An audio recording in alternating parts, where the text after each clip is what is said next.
Now going to the most important concept, we have understood that these are the risk factors. Now we need to understand how we can actually reduce the incidence of heart disease, and therefore we have something called as 6E concept, which I designed many years back. And if you follow the 6E concept, actually you can reverse your heart disease, and you can actually prevent heart disease and live a very heart healthy life. So this 6E consists of E for eating, exercise, exiting addictions, your emotional health, enough good quality sleep, and evaluating your numbers regularly. So whatever I have told you, those numbers have to be evaluated regularly. So let's go to the eating thing. So the eating rules are very clear. You look before you eat. So eat all healthy stuff. We know what is healthy, unhealthy. Then the second part of the eating is eat peacefully. So whenever you're eating, there should be no hurry. You should not be worried and just eating without any kind of attention, because when you pay attention to the food, enjoy the food, the digestive enzymes get secreted well, and the extraction of nutrients is better, and therefore you should eat peacefully and try to eat on time. So maintenance that time, body is you gets used to a particular timing, and you should try to eat timely. And the breakfast can be the heavier meal, and as you go down in the night, it can be a lighter meal, and therefore it will breakfast, higher breakfast, then a little lesser lunch and a little lesser dinner is something which is an important thing. So eat a variety of fruits and vegetables every day, 5 servings. They are naturally low in fat, high in vitamins and minerals and antioxidants. Eat colored vegetables and fruits, because you eat different colors, you get different micronutrients, vitamins and minerals. Eat a variety of grain products. Choose non-fat, low-fat products. Use less fat meats like chicken, fish, and lean cuts, those who eat non-veg. Switch to fat-free milk. And weight reduction will be helped. So if you can avoid all those fatty food, take more fibers, limit your serving size, regularize your eating habit, take food at regular interval, eat only when you are feeling hungry, and do not skip meals frequently. So you can maintain a food diary, because you will realize that sometimes we are snacking all day around, and when it comes to food, like many times when I ask question, what do you eat, people who are overweight, they say I just eat one chapati or this much rice only, but actually they have been snacking all around, and those are highly calorie dense food which they don't realize, and that is causing the accumulation of energy and excess weight. So cereals like white wheat, rice, ragi, maize, whole and sprouted dals, green leafy vegetables, fresh fruits, fish, these are all okay, you can use more often, but choose less often, like sweets like chocolates, ice cream, cakes, soft drinks, pickle, papad, sauces, cheese, butter, ghee, deep fried food, red meat. Eat less salt. So salt shaker should be removed from the table. Eat salt which is just appropriate for the taste, and if you are used to higher salt, start reducing it step by step. Don't reduce it immediately, because you might not enjoy your food. So do it over a period of time. So now let's come to the second E, and that second E is exercise, and there are 3 kinds of exercises which you have to follow. So they are cardiovascular exercises, stretching and toning. What does cardiovascular mean? It means like running, swimming, cycling, jogging, anything which increases your heartbeat. So this should be practiced 30 to 45 minutes every day for at least 5 days a week. This is the minimum prescription. Stretching can be done every day. So what is stretching? It's just like in yoga. So you are moving your hand, joints. You can do it in your office while you are sitting, and you can actually move every 1 hour. You can move one joint. That will help you to help the circulation of the internal body organs. The blood circulation becomes better when you do twists and turns, and this can be actually completed even without paying extra time for these kind of exercises, because if you are 8 hours, 10 hours in your office, just make it a habit that every 1 hour you have to just do some stretches which will help you without nobody will get disturbed, and even you will become more energetic and more productive during your. Then third kind of exercise is toning. Toning means these muscles are very important organs for your metabolic health, and the muscle mass gradually decreases over a period of time, and the only way to maintain this muscle mass is to do the toning exercise, like taking up weights, which you can either use your body weight or you can use external weight, and you can build up your the larger muscles, like those of the chest, backs, shoulder and thighs. These are major muscles, and you can actually use your own body weight to do it, and the minimum prescription is twice a week. So if you follow this minimal prescription of exercise, I think you will do wonderfully well, and you don't have to really worry about. And you can incorporate, like walking, you can incorporate in a way that if you go to office by say car, or if you go by bus or train, you can get down one station earlier and walk to your workplace. And if you are using car, you park at the farthest end and walk to your workplace. Similarly, you use staircase when you are in the office. So these kind of physical activities are also going to be helpful. Now, physical inactivity or sitting all the time is considered as the new smoking. So the saying is, sitting is new smoking. So even if you are not having any of the illnesses which we have discussed, but if you are sitting all day around without stretching, without exercising, it's like smoking a lot of cigarettes per day. So that is the kind of harm which we get when we are sitting all throughout the day. So what can exercise do for you? It can reduce your BP, it can reduce your weight, it can reduce your stress, it can prevent all those complications of heart attack, stroke, fights aging. It causes the surge of endorphins, which will keep you happy. Endorphins are the happy hormones which will keep you in a happy state of mind.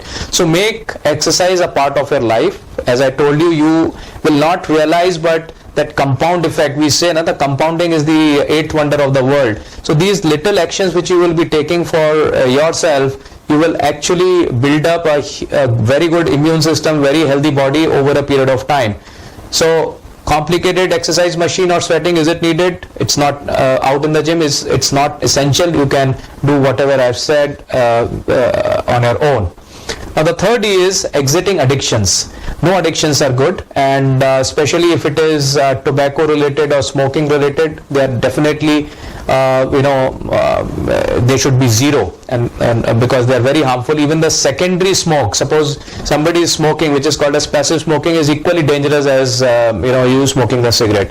So smokers harm themselves, and they harm others too. Premature death, risk of heart disease, and the chances of cancers, everything increases. It is injurious to the heart, is injurious to the blood vessels. It increases free radicals, damages the heart and blood vessels, increases the risk of heart attacks. So quit smoking, and if you think you are smoking a cigarette, you are mistaken. It's the other way around.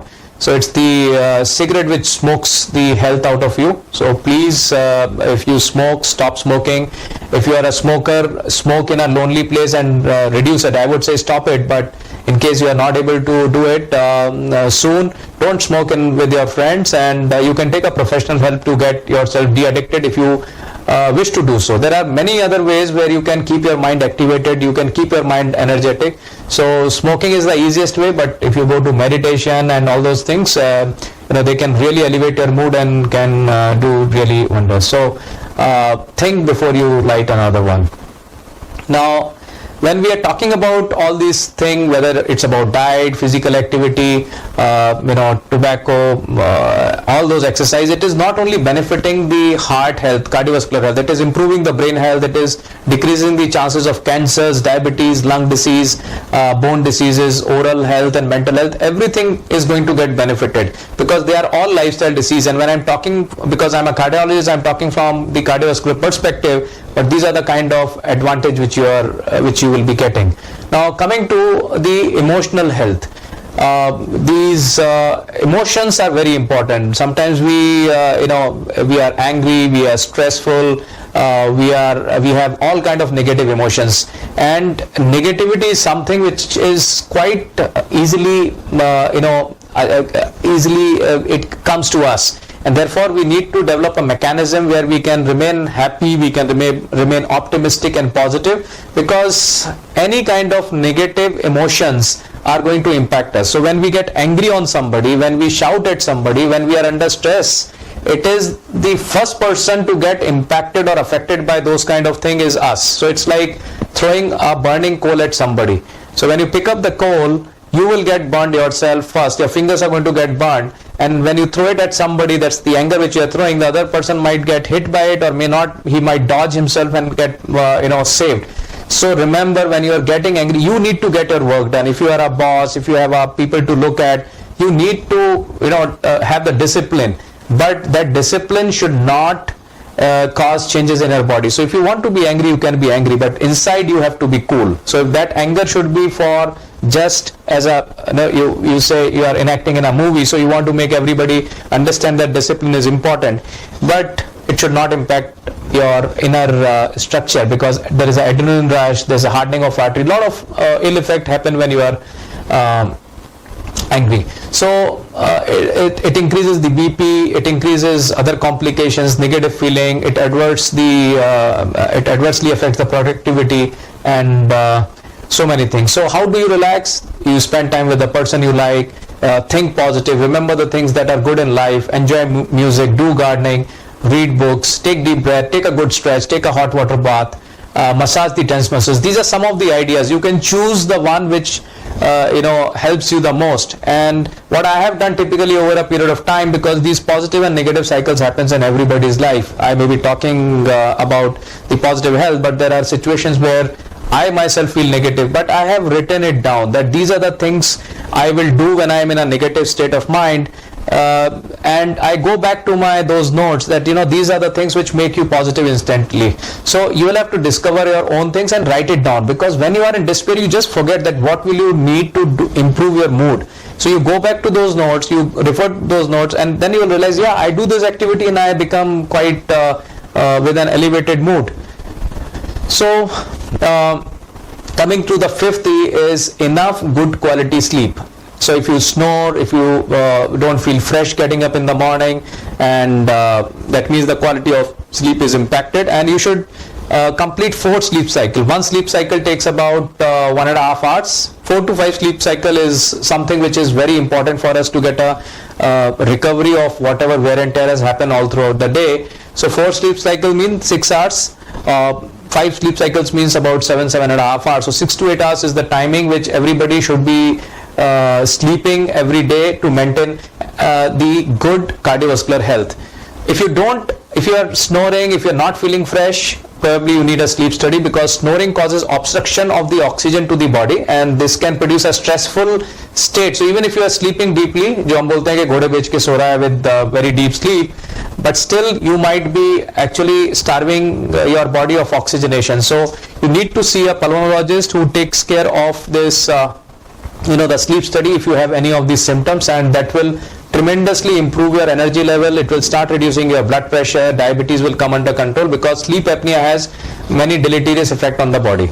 Now the final E is evaluating your numbers regularly. So what are these numbers? We keep evaluating the WhatsApp numbers of everybody, but those are the numbers I'm not talking about. I'm talking about the blood pressure number, the cholesterol numbers, the sugar numbers, the weight numbers, your tummy size numbers, because all these numbers will matter, and they are not going to impact you immediately, they are going to impact you in the future. So get these levels tested routinely and keep them under control, because the worst thing which you can do is not checking them at all, thinking that something might get detected and I might lead a miserable life. But believe me, once you detect them, you become very proactive about your health, because we all want to live a healthy and happy life, fruitful life.